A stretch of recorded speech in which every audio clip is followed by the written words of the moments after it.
If you're a believer who loves God, but you've been drifting into average, this is for you. If you pray hard, believe big, but your effort has been casual, listen closely. Because Colossians 3:23 doesn't say do what you feel like.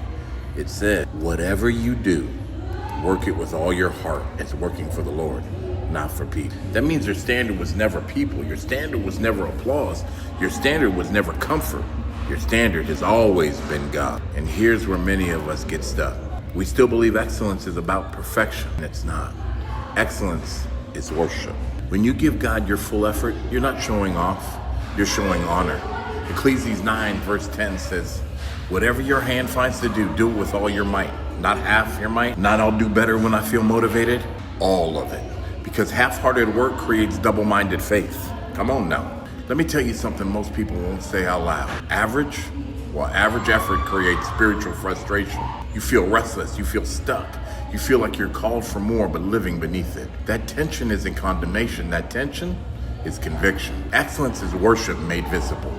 Now I need you to watch this. Daniel chapter 6 says Daniel distinguished himself above everyone else, not because he promoted himself, not because he networked harder, but because an excellent spirit was in him. An excellent spirit, not just excellent results, not just excellent talent, not an excellent spirit. That means excellence starts internally before it ever shows up externally. Daniel didn't chase favor, favor chased him. And here's why that matters for you.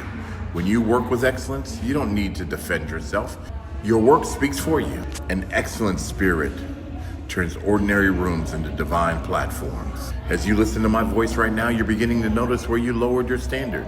Not because you didn't care, but because you got tired. Tired of not being seen, tired of not being rewarded, tired of doing the right thing without recognition. But hear me clearly, God never misses faithful excellence. What you do in secret shapes what God trusts you with in the public. This is not about burnout, this is about alignment.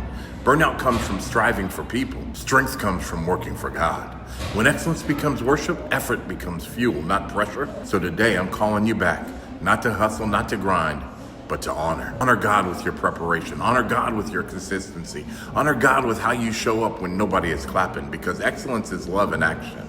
Excellence is faith with hands. Excellence is worship that moves. And I promise you this, when you raise your standard for God, God raises your influence with people. This is Richard Thomas with a promise. When you work like God is watching, God makes sure the right people will see. If you stayed this long, know that I am praying for you, believing God for miracles, breakthroughs, and wonderful things in your life so that you can bring breakthroughs, miracles, and wonderful things to this world. God bless you. And if you like this, check out some of my other content so that God can elevate you.